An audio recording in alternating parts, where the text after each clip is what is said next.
Moi, je pense que lorsque les évêques s'étaient rendus, parce que à entendre l'archevêque de Brazzaville, comme s'il a eu vent qu'il y a eu ruse, qu'on les a trompés. La meilleure démarche, c'était au fait de, de se rabaisser, de s'humilier ou de demander pardon ou de corriger leur communiqué. On ne perdait rien. On ne perdait rien. D'autant plus que on a affaire à un gouvernement qui a toujours menti. Depuis que ce gouvernement ou ce régime existe, de bout en bout, ce régime a toujours menti. Voilà que comment croire à un gouvernement, à un chef de l'État, M. Sassou, qui a même menti au pape Paul VI sur la mort du cardinal Émile Béenda. Lorsque M. Sassou va écrire à Paul VI sur les auteurs de la mort du cardinal Émile Béenda, M. Sassou va accuser la famille de Ngwabi comme étant il y a un règlement de compte, comme eux qui auraient tué le cardinal. Il a menti, M. Sassou. M. Sassou Nguesso va mentir même devant le FMI en falsifiant les chiffres macroéconomiques. Comment peut-on donner du crédit, de sincérité à un tel individu, à un tel gouvernement? Collaborer avec ce même régime, c'est comme ça me donne l'exemple d'une femme violée qui va épouser son violeur, ou une femme, quelqu'un au fait qui a vu ses parents une femme qui va épouser les assassins ou les meurtriers de ses parents ou de son père, ainsi de suite. Ça me fait beaucoup mal pour une église qui a beaucoup perdu des mains de ce régime-là. Monsieur Perrin, il n'y a pas de tous les régimes que nous avons connus au Congo, il n'y a pas un régime qui a tué autant de prêtres que le régime de M. Sassou Nguesso. Lorsque Monseigneur Bienvenu Manamika est venu à Brazzaville, il a suscité beaucoup d'espoir. Il a suscité beaucoup d'espoir. Et généralement, comment fonctionne le régime? Lorsque ça a été de même pour Monseigneur Milando, hein, lorsqu'il a succédé à Monseigneur Barthélémy Batantou, il a suscité beaucoup d'espoir. Monseigneur Manamika aussi, quand il est venu, il a suscité beaucoup d'espoir. Mais qu'est-ce qui s'est passé avec Sassou Nguesso? Il a infiltré, il a collé à ses évêques. Il a collé à ses évêques comme des agents pour atténuer pour les calmer un peu là. Je ne sais pas comment expliquer ça. Pour, Oui, oui, oui. pour les, On va essayer de neutraliser un peu, voilà, voilà, leur élan. Ah, tout voilà, à il les fait. a infiltrés. Monseigneur Milano était infiltré, Monseigneur Manemika est infiltré. Donc, c'est pour euh, calmer leurs élans. Voyez. Donc, il y a une infiltration qui est là. Voilà, c'est le jeu que joue Madame Nono.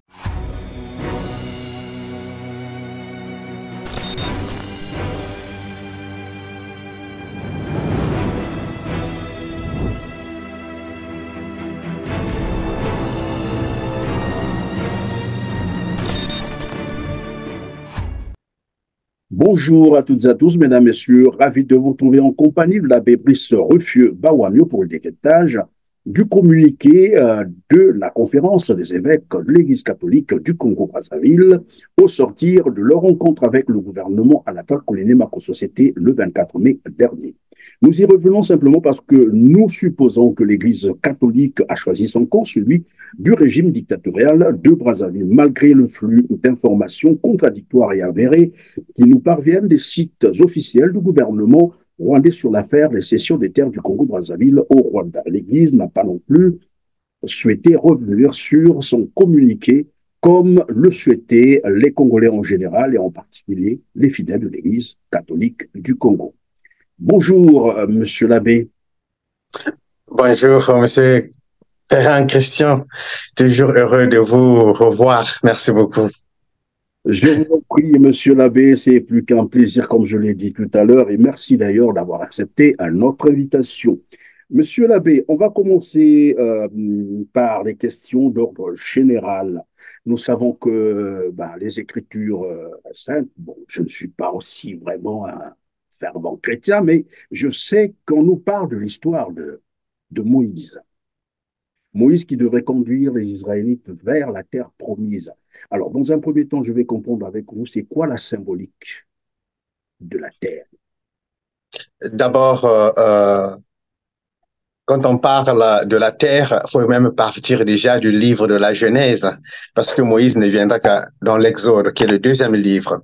Donc, quand on part dans le livre de la Genèse, on voit bien d'abord l'utilité, la première nécessité de la terre, c'est l'espace dont se sert Dieu pour faire croître ou créer la végétation. Et c'est dans cet espace même que Dieu va créer les animaux qui vont remplir la terre. Mais le symbolique le plus fort de la terre, c'est même la création de l'homme. L'homme qui sera créé à partir de la terre. Ce symbolisme signifie déjà que le contact de l'être humain avec son espace, le contact de l'être humain avec la terre. Ça veut dire simplement que l'être humain dans son être, il est terre. Il est terre. L'être humain est La terre, terre. c'est ça, comme on dit chez La nous, chair. au côté Bakunda Motolu Nangai, là où on a enterré notre nombril lorsqu'on est né. Voilà. Voilà. Au point que, voilà, au point que même Job reviendra sur le thème, on dira que tu es terre et tu retourneras terre. Donc, ce contact entre l'homme et la terre, c'est même notre existence. En un mot, l'homme ne peut pas vivre sans terre. Et là, on va partir même avec Abraham. Euh, c'est la promesse que Dieu va faire à Abraham. Donc, tout, euh, toute terre ou tout espace que foulera tes pieds, je te le donne en héritage.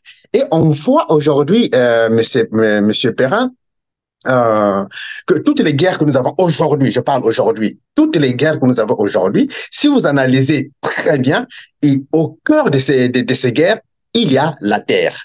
Prenons en RDC, prenons en Ukraine, prenons en Palestine, prenons ce qui se passe dans le Sahel.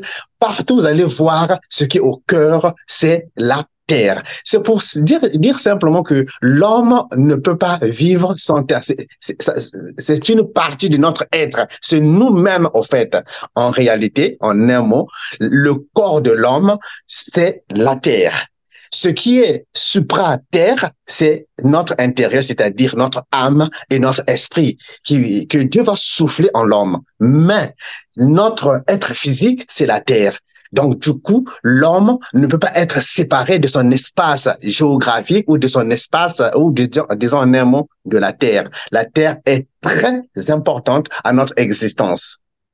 Et donc, c'est une manière de dire que si vous perdez la terre, vous perdez la vie, c'est ça. Vous perdez la terre, vous perdez la vie, vous n'avez plus rien. Parce que vous êtes, souvenons-nous un peu de la... Quel est le plus grand problème aujourd'hui, par exemple, des Sud-Africains? Pourquoi les Noirs Sud-Africains souffrent? C'est parce que c'est un peuple qui est maintenu de la pauvreté parce qu'ils n'ont pas de terre. Les Noirs américains, même aussi aujourd'hui, aux États-Unis, souffrent, c'est parce que c'est un peuple qui n'ont pas de terre. Ils n'ont pas de terre. Et ça les mettait dans un état de pauvreté. La terre est très indispensable à la survie de l'être humain. Donc, voilà la place de la terre dans notre existence. Ce que je retiens, c'est que lorsque vous perdez la terre, vous perdez aussi la vie, et donc vous avez une vie aléatoire parce que finalement, vous ne savez plus où est-ce que vous allez. Où est-ce que vous allez, où est-ce que vous êtes, vous ne savez plus où vous Vous situer. commencez Voilà. à errer partout. À errer partout, justement. Alors, Yeah. venons donc évidemment sur, cette fois-ci, venons-en donc au communiqué des évêques du Congo-Brazzaville qui, après avoir rencontré Anatole Collinet Makosso, ont affirmé que Brazzaville, quand je dis Brazzaville, je parle du gouvernement congolais, n'a jamais donné les terres aux Rwandais.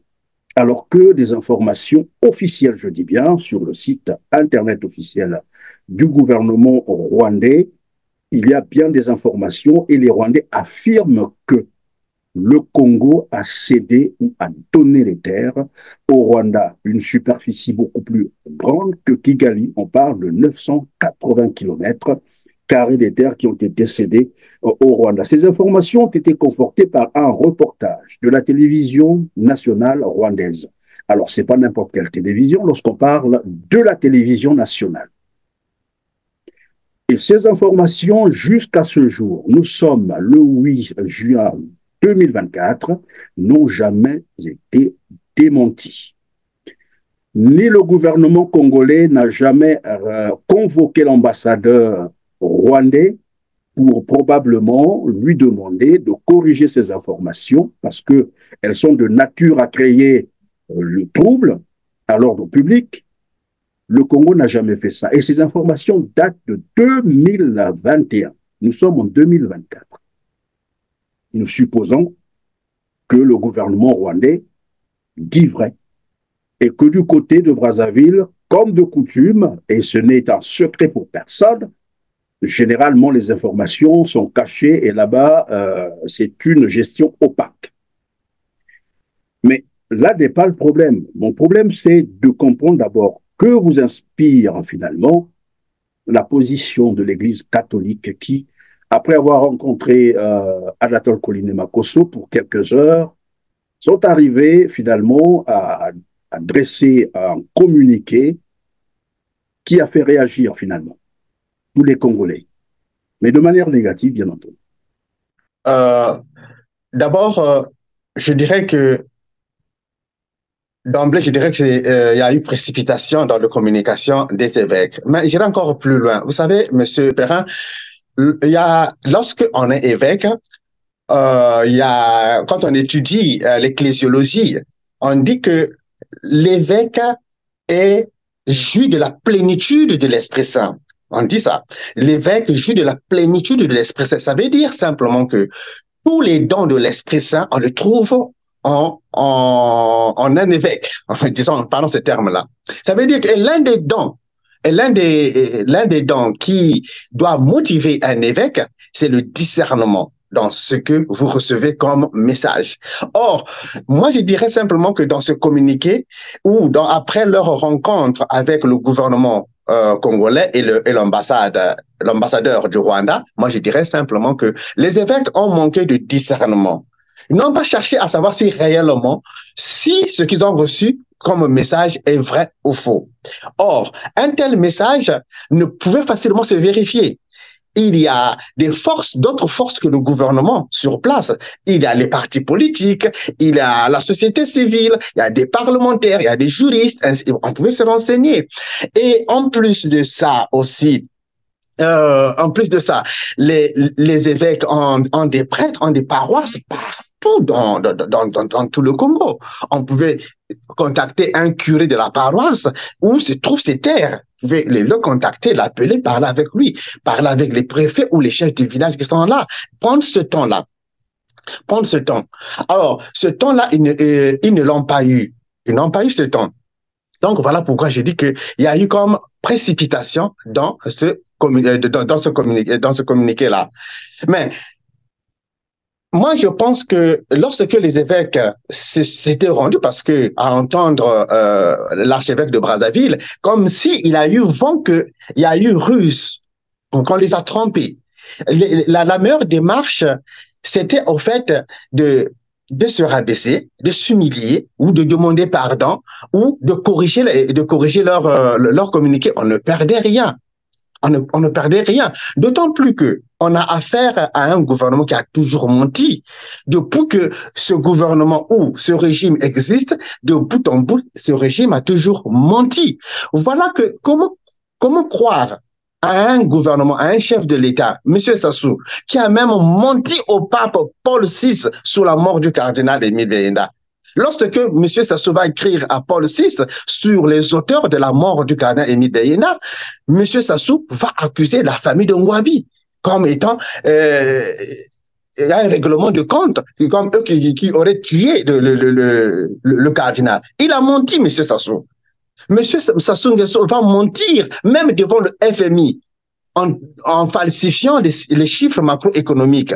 Comment peut-on donner du crédit, de sincérité à un tel individu, à un tel gouvernement? Moi, je pense que non pas seulement il y a eu mais c'est très profond. précipitation. Vous êtes en train de dire, nous apprenons, peut-être que moi aussi j'apprends, que vous êtes en train de dire Denis Sassou Nguesso est arrivé à mentir même un pape. C'est sérieux, là?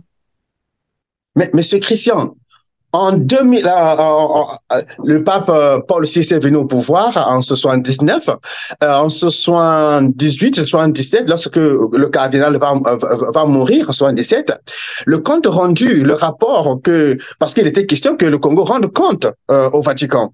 La lettre que Sassou Nguesso va envoyer au pape Paul VI, qui était à la tête, il va accuser la famille Ngouabi comme étant les auteurs, cette famille, les membres de cette famille comme les auteurs de la mort du cardinal. Il va mentir. Mais vérification faite, la famille Ngouabi était loin de cette mort-là. Voyez, voilà un point important qui devrait quand même servir de référence. Pas forcément de référence à nos évêques. Vous avez raison, monsieur l'abbé, parce que finalement, le mensonge, il est dans l'ADN de Denis Sassou Nguesso. C'est ce qu'il a fait d'ailleurs avec le coup d'État de 1997. Il a dit qu'il avait été dérangé dans son sommeil, alors que tout le monde sait qu'il préparait son coup d'État depuis fort longtemps et qu'il avait préparé son coup d'État depuis qu'il était en France. La Constitution a été également aussi violée pour imposer une autre par le sang. Là aussi, il avait menti que normalement, à 70 ans, quelqu'un ne pouvait plus se présenter à l'élection présidentielle au Congo. Brazzaville, mais après, il a violé toute la Constitution, il a tout brisé pour imposer une autre. Bref, alors, le mensonge de Denis Sassou Nguesso, c'est pas un Congolais. Ce n'est plus à démontrer, ce n'est plus à démontrer. Donc, ça fait partie de son ADN. Ben voilà, donc vous dites qu'il a manqué le discernement aux évêques du Congo, comme quoi on peut aussi entendre la voix du diable croyant que c'est la voix de Dieu. Mais il faut avoir le discernement pour savoir si réellement c'est Dieu qui a parlé ou c'est le diable qui a parlé. Mais là, en parlant de Dieu ou de diable, il y a un texte très biblique lorsque Pierre, quand Jésus va blâmer Pierre en lui disant arrière Satan. Pierre qui voulait que Jésus n'affronte pas la croix. Et Pierre dit non, tu ne vas pas participer. Non, ça n'arrivera jamais. Mais Jésus va dire arrière Satan, justement. À ce moment-là, justement, parce que Pierre n'était pas dans ce sens. C'est le diable qui lui parlait en ce moment-là. Donc, mais ça ne peut pas. Si Pierre, qui côtoyait Jésus, qui marchait avec Jésus nuit et jour, pouvait être influencé par le diable, à plus forte raison un évêque. À plus forte raison un évêque. Est-ce que vous parlez évidemment d'être parfois influencé? Lorsqu'on lit le communiqué des évêques du Congo, plus loin, c'est écrit « Les évêques du Congo-Brazzaville exhortent le peuple de Dieu. Et toute personne de bonne volonté à ne pas céder aux spéculations de tout genre de nature à perturber la paix et la tranquillité des esprits. » Là, je peux me tromper, mais c'est le narratif généralement du parti au pouvoir, le PCT. Est-ce qu'on peut penser que finalement, les évêques du Congo ont été influencés quelque part, ou probablement qu'on leur a tendu un communiqué et qu'on leur a demandé de signer, parce que ce langage n'est pas un langage, je dirais, religieux.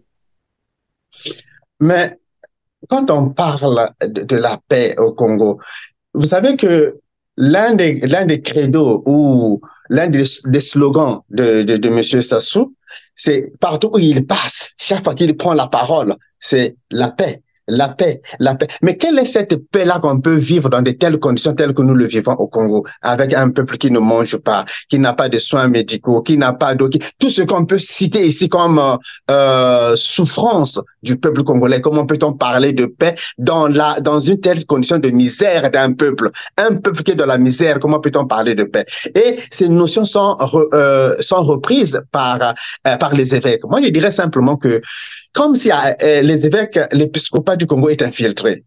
Il y a comme des forces à l'intérieur que même les évêques eux-mêmes ne contrôlent pas.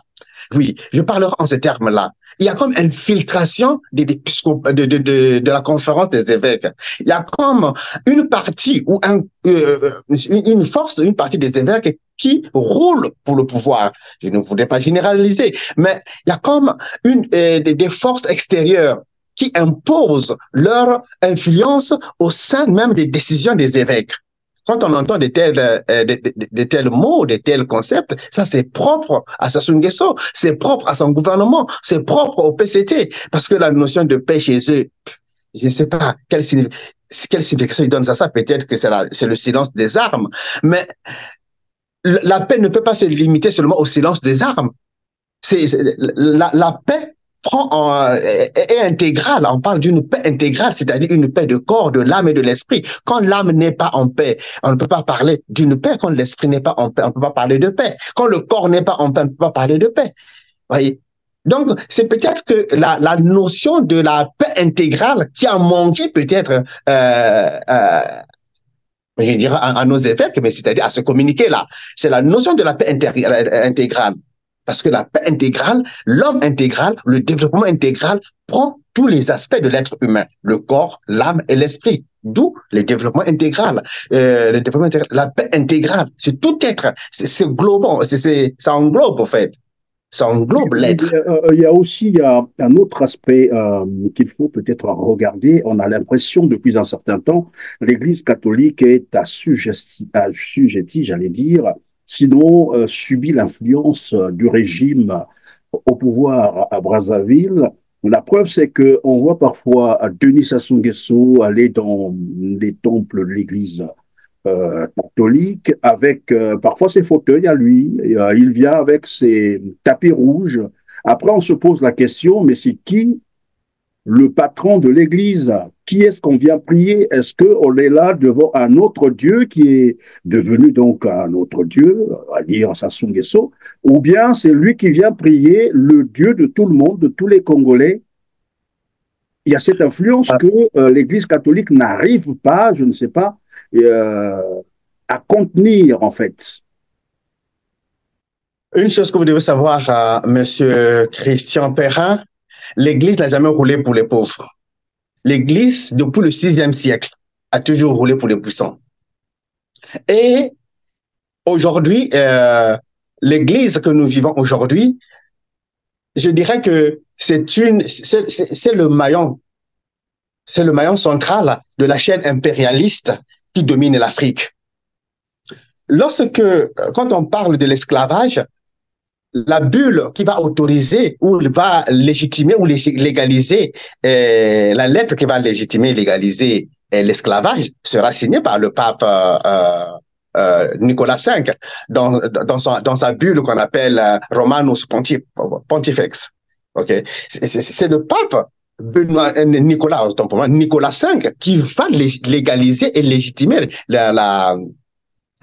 l'esclavage. Lorsque la colonisation commence, mais le missionnaire viendra dans le même bateau que le colon. Voyez? Et aujourd'hui, l'Église locale accompagne le néocolonialisme parce que les évêques ne sont pas aussi libres que vous le croyez. Je vais vous expliquer simplement, en termes très simples. Nous parlons ici de l'Église catholique romaine. OK. Dans le pape est le patriarche de l'Occident. Dans le pape est le patriarche de l'Occident.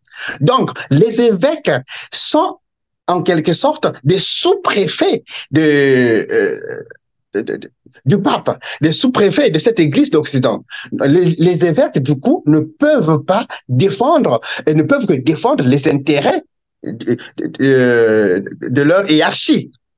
Du coup, et je vous dirai ceci, vous allez observer sur ce que je vais dire. Observez sur ce que je vais dire.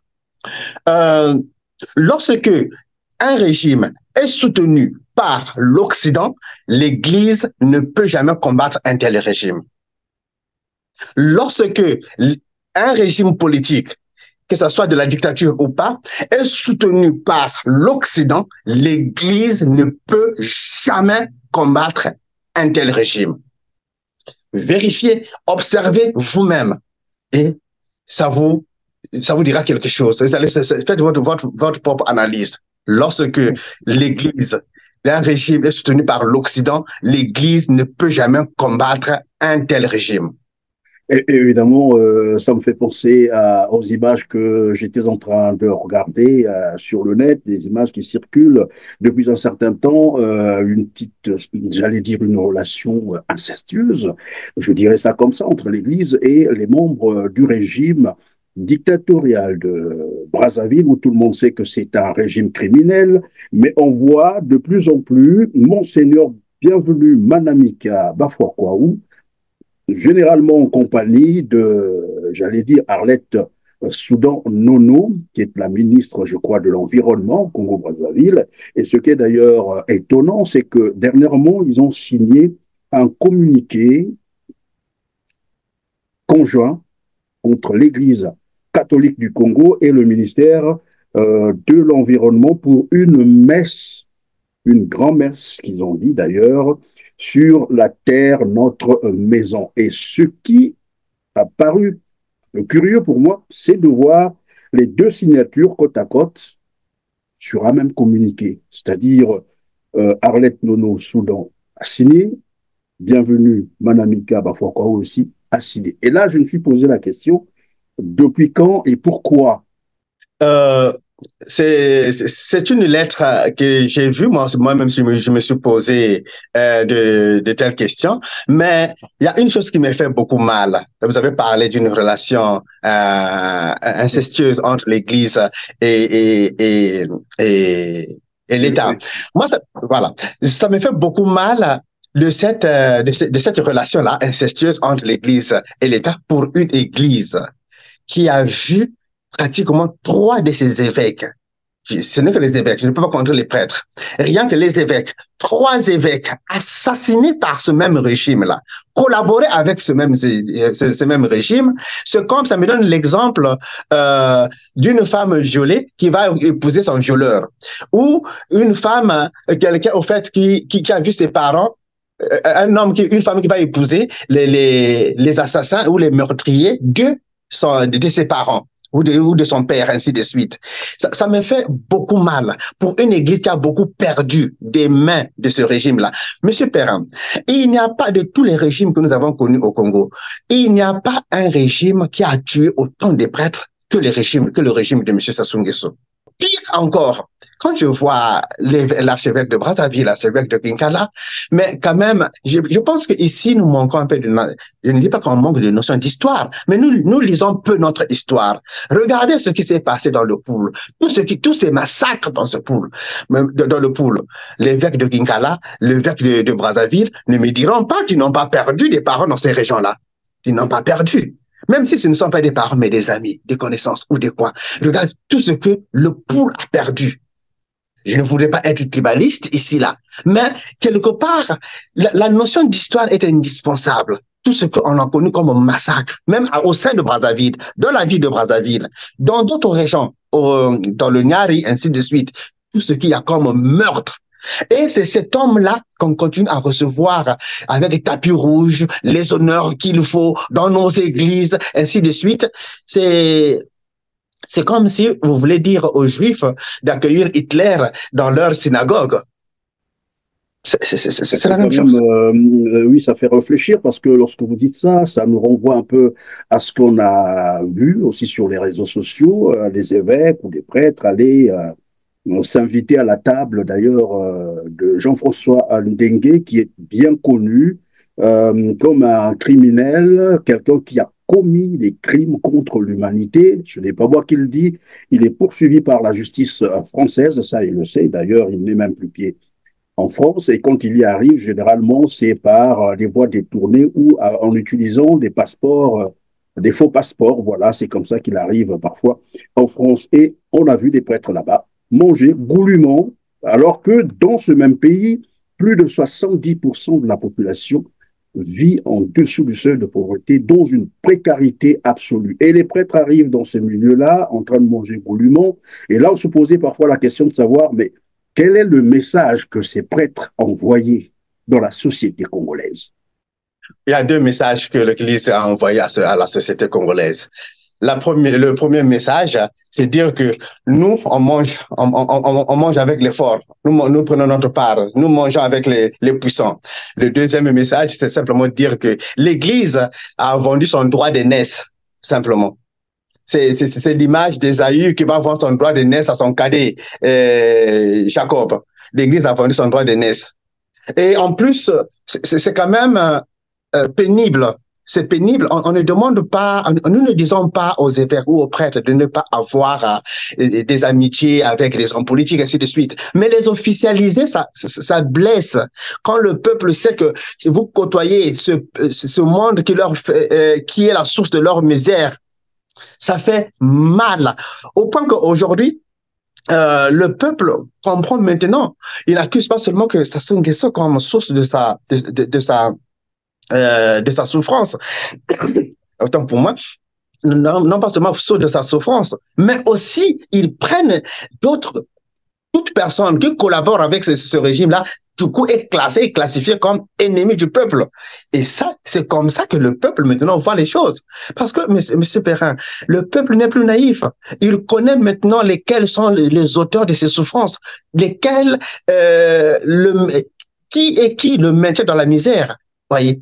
Et donc, moi, je dirais simplement que l'Église doit faire beaucoup attention dans ses actions.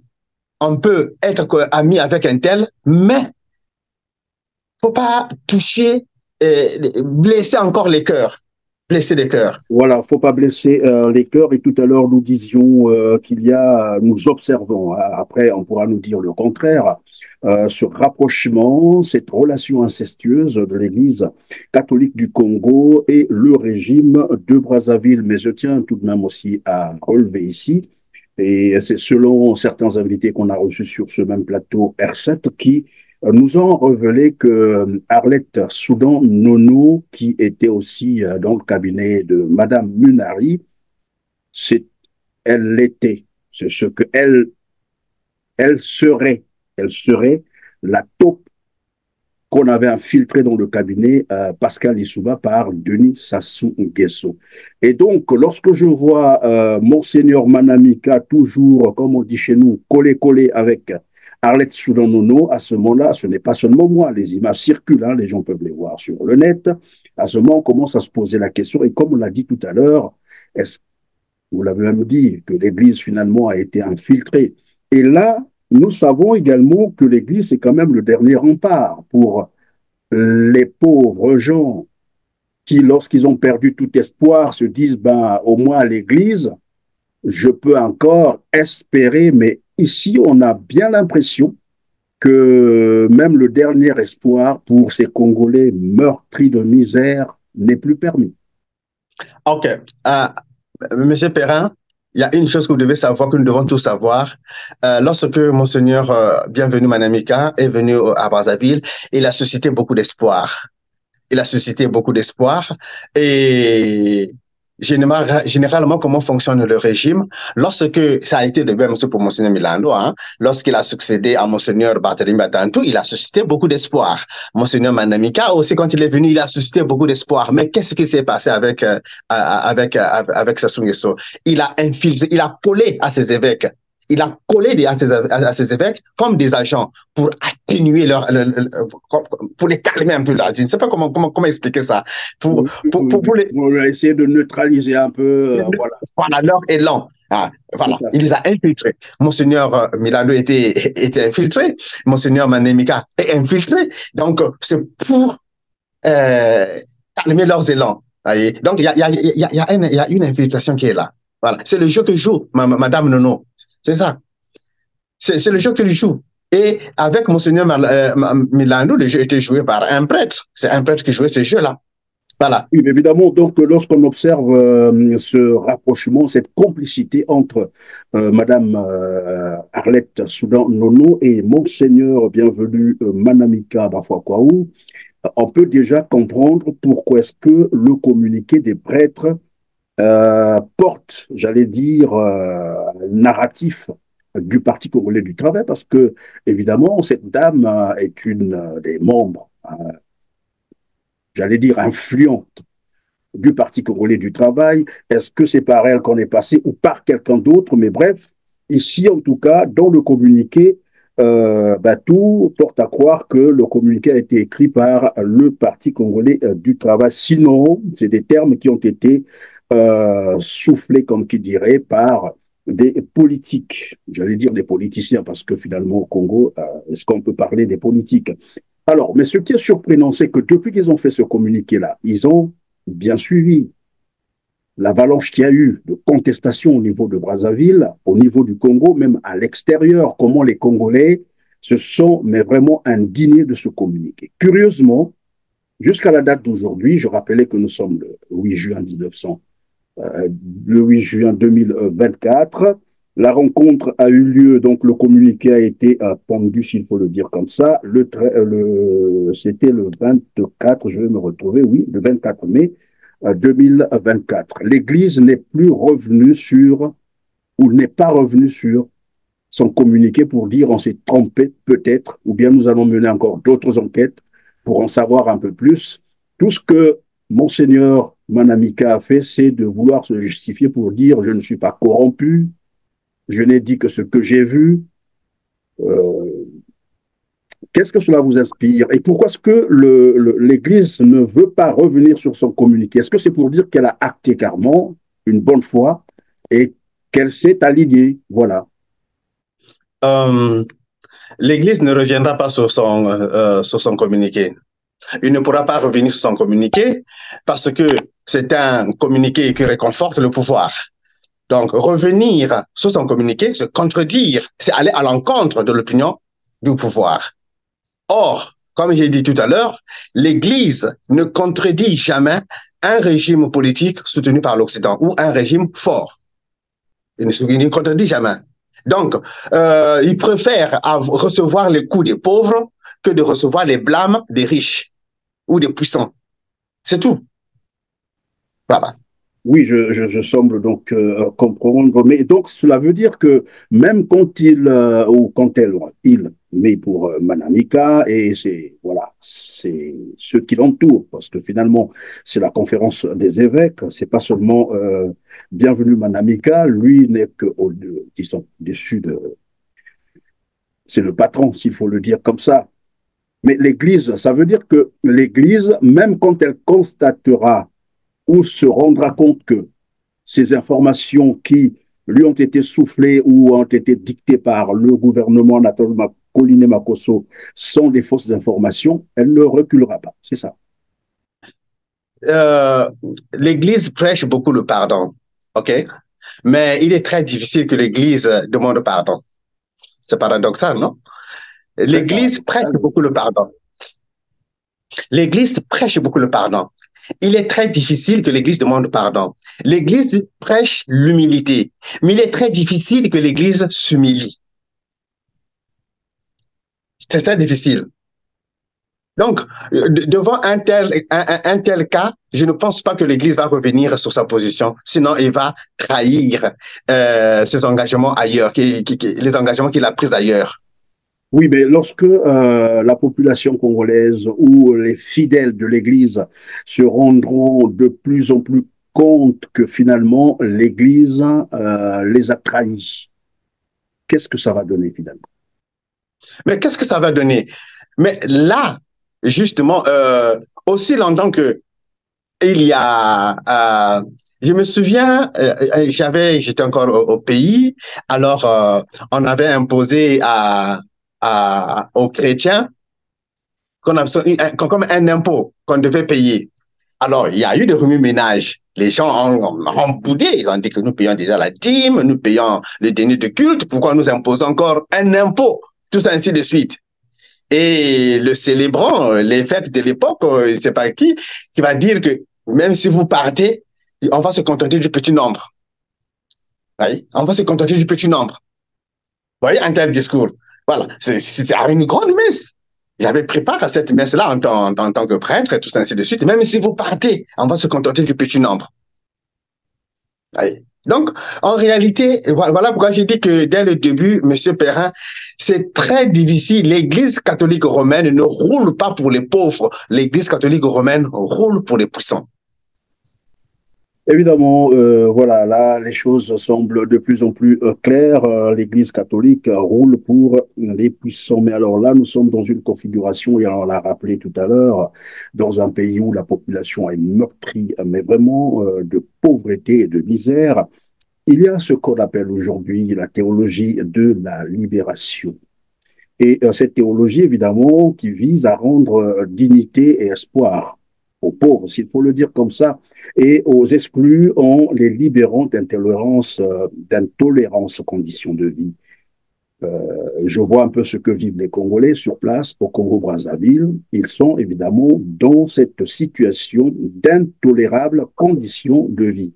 Et là, ils ont besoin évidemment du courage de l'Église pour soit euh, les accompagner ou de les libérer tel que c'est dit dans la théologie de la libération. Mais j'ai l'impression que finalement, ça ne servira à rien aux Congolais d'attendre quelque chose de l'Église catholique du Congo. Lorsque je vous entends, bon, déjà là, apparemment, l'Église a choisi son camp.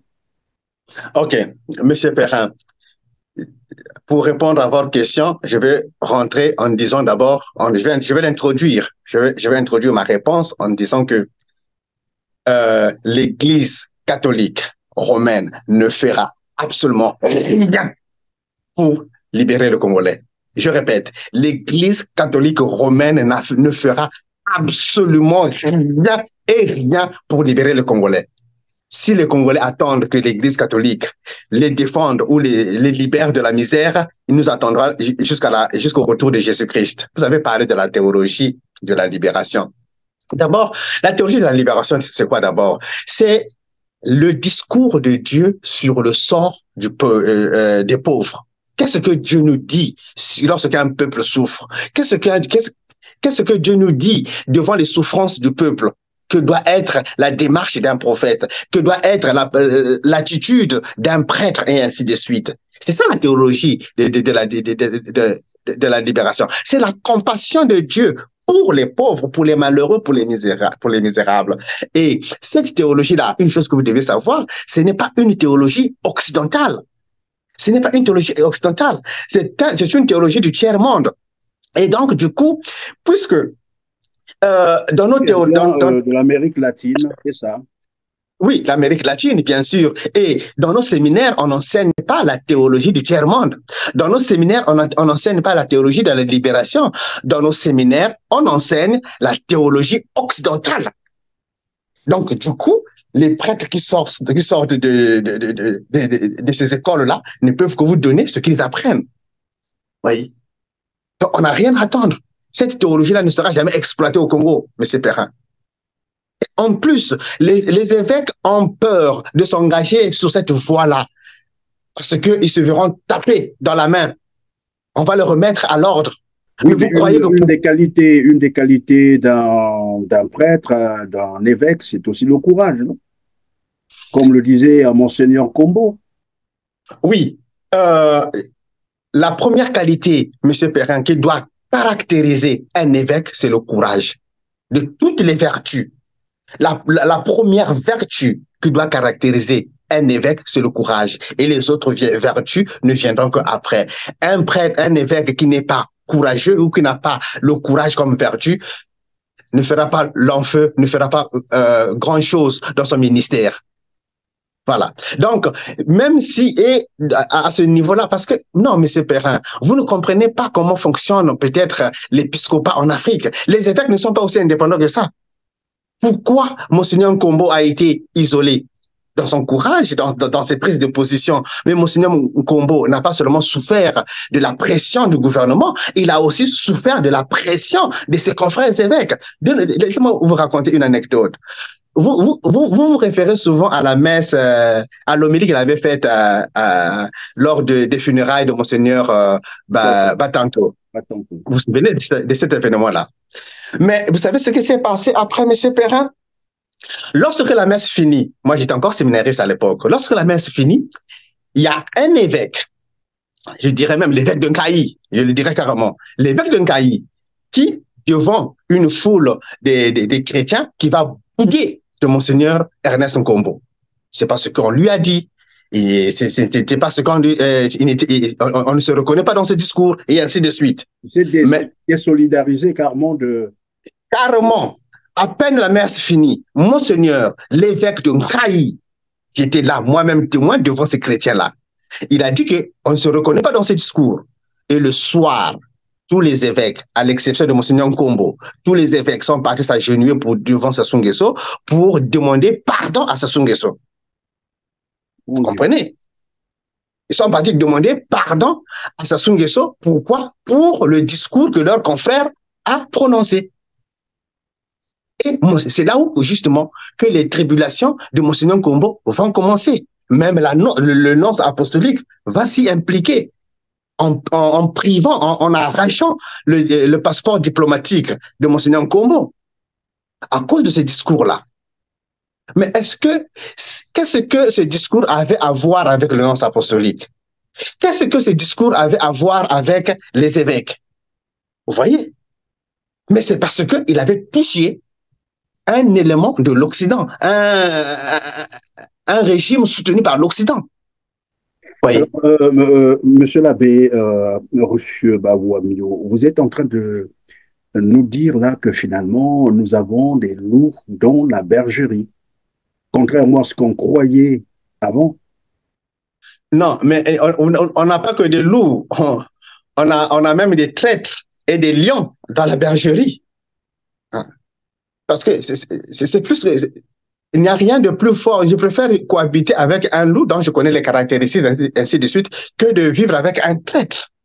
Parce que le traître est sournois. Tu ne connais pas à quel moment il va te trahir, ou s'il est avec toi ou il n'est pas avec toi. Tu ne connais pas sa position. Donc, on a des traîtres au sein de l'Église, pas des loups. Les loups, on connaît les caractéristiques. Ils dévorent les agneaux. Et on connaît ça. Et on peut Mais le on a des reconnaître traîtres. facilement pour l'éviter aussi, en fait. Ouais, voilà, facilement, on peut l'éviter facilement. Mais le traître est sournois. C'est difficile de le dénicher, de le détecter. Il y Mais a des prêtres. finalement, monsieur l'abbé, qu'adviendra-t-il finalement à ces chrétiens, à ces fidèles qui, tout le temps, lorsqu'on leur parle de la situation parfois du pays, ben, la seule réaction, c'est de dire, Dieu fera, c'est la volonté de Dieu. Jusque-là, si l'Église ne peut pas s'impliquer pour libérer ce peuple, comme on l'a vu d'ailleurs à Kinshasa, il est arrivé des moments comme ça où l'Église avait haussé le temps, mais au Congo, tel que vous êtes en train d'expliquer, il n'y a plus d'espoir pour l'Église, pour la jeunesse, pour les fidèles, parce que finalement, le Congo, c'est un pays laïque, il n'y a pas que des chrétiens catholiques. Mais je parle ne vous en faites pas. Dieu a beaucoup de flèches dans son carquois. C'est-à-dire qu'il choisira qui il voudra pour élever à la tête de son peuple, pour libérer son peuple. Ne vous en faites pas, monsieur Perrin. Ah. Dieu a ses plans. S'il ne trouve pas si l'Église ne participe pas ou l'Église refuse de libérer le peuple, eh bien, Dieu va choisir parmi même les plus pauvres, les plus démunis, quelqu'un pour libérer son peuple. Ne vous en faites pas, monsieur Perrin. Ça viendra. Et on est très proche. Ça ne saurait tarder. Et ça sera la honte pour l'Église. Il n'est point de bonheur sans liberté, ni de liberté sans courage. Comme je disais tout à l'heure, monsieur Perrin, le courage, c'est la vertu fondamentale qui doit animer toute personne ou tout leader. On ne peut pas acquérir le bonheur qu'on espère sans courage ou dans la timidité. On ne peut pas. Tout est modifié par le courage. Le courage, c'est ça qui nous permet, c'est cette vertu qui nous permet en fait, à braver, en fait, les obstacles qui se présentent devant notre chemin. Or, le bonheur, justement, on ne peut pas acquérir ce bonheur sans pourtant, justement, faire face, braver les épreuves. Et pour braver les épreuves, justement, nous devons avoir ce courage-là. Mais dans la timidité ou dans la compromission, nous ne faisons que soutenir le statu quo. Et c'est à ce jeu que joue l'Église. Par le manque de courage, nous entretenons le statu quo et donc le malheur et non le bonheur du peuple congolais. Nous sommes complices du statu quo du peuple. Mais ça se traduit même, regardez même les prédications des prêtres. On prêche l'amour, le pardon, la miséricorde, des choses, c'est-à-dire que des thèmes qui nous détachent même de la réalité du peuple congolais. Vous venez de me montrer ici, de me citer ici une lettre que j'ai lue qui est signée par Monseigneur et par Madame Nono, oui. qui parle, c'est pas du bassin du Congo, de préservation de l'environnement, mais on n'en a pas. En quoi ça nous concerne? Ça ne nous concerne pas. pour l'instant. Le Congolais est affronté à des problèmes plus urgents que ça, que le problème du bassin du Congo. Le bassin du Congo nous appartient. On n'a pas des usines ou des industries, des entreprises qui polluent l'air. On n'en a pas en Afrique. On n'en a pas au Congo. Comme tu dirais, Ce la n'est pas une charité urgence. bien ordonnée commence par soi-même. On devait d'abord régler Bien les sûr, problèmes des Congolais avant de s'occuper des problèmes bien du sûr. monde. Voilà. Alors, monsieur l'abbé, on est presque à la fin de cette émission. Alors, votre position à vous, votre réaction à vous, j'allais dire votre commentaire sur cette affaire des terres cédées. Euh,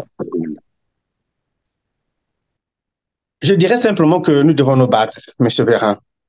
Nous devons nous battre, nous ne devons pas baisser les bras, continuer à dénoncer, continuer à écrire, continuer à avoir faire le travail que vous êtes en train de faire, en parler au maximum. En parler au maximum. Parce que si nous nous taisons, rassurez-vous que ces gens-là sont plus malins que nous. Ils profitent du silence du peuple pour nous couper, pour nous faire du mal. Voilà. Donc, nous devons continuer à en parler. Et je dirais simplement aussi au peuple, ceux qui sont dans ces régions-là aussi, de se réveiller, que le peuple prenne conscience que nous perdons beaucoup. Nous perdons, on ne peut pas vivre sans terre. Un peuple sans terre, c'est comme un mort vivant qui, on ne se reconnaît plus.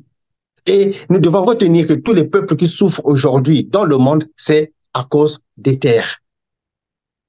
Tous les peuples Donc, qui la terre, c'est souffrent la à travers matrice. le monde, c'est à cause des terres, vous avez dit tout à l'heure. On va donc, ce sera probablement la dernière question.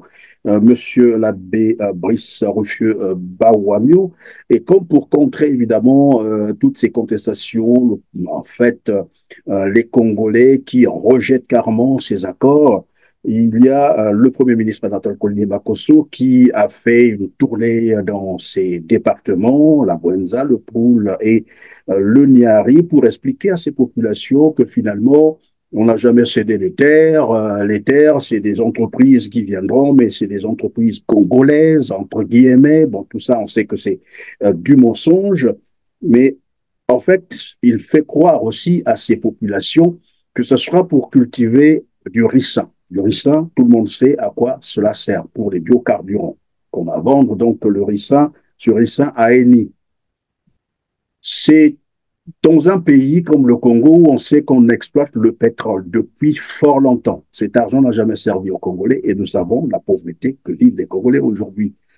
Malgré des milliers, des milliards, des centaines de milliers, des milliards qu'engrange le Congo pour son pétrole, la population est là dans une précarité absolue. Le Congo vend des minerais. On exploite de l'or, on exploite du diamant et plusieurs autres minéraux. Le Congo exploite le bois. Nous avons le port. Tout cet argent, les Congolais n'ont jamais profité de cela. Et on va expliquer donc désormais aux populations, à ces paysans, que non, on viendra cultiver du ricin et ça va créer du boulot. Après, bon, voilà pour l'économie du pays. Alors que dans le même temps, il faut signaler que le Congo importe pour son alimentation, rien que l'alimentation, pour 700 milliards de francs CFA. Donc, même les safous sont importés, les oranges au Congo sont importés. J'allais dire, mais je ne sais pas s'il y a encore des fruits qui sont cultivés au Congo, mais même la banane est importée et autres. Et la priorité de ce gouvernement, c'est d'aller expliquer aux paysans qu'on va cultiver du ricin. Mais je dirais simplement que, en fait, c'est du bricolage, en fait. C'est du débrouillardise, non, la débrouillardise, c'est du bricolage économique, et tout ainsi de suite. C'est l'acrobatie, alors. Voilà, ça ne sert pas, comme vous venez de le citer.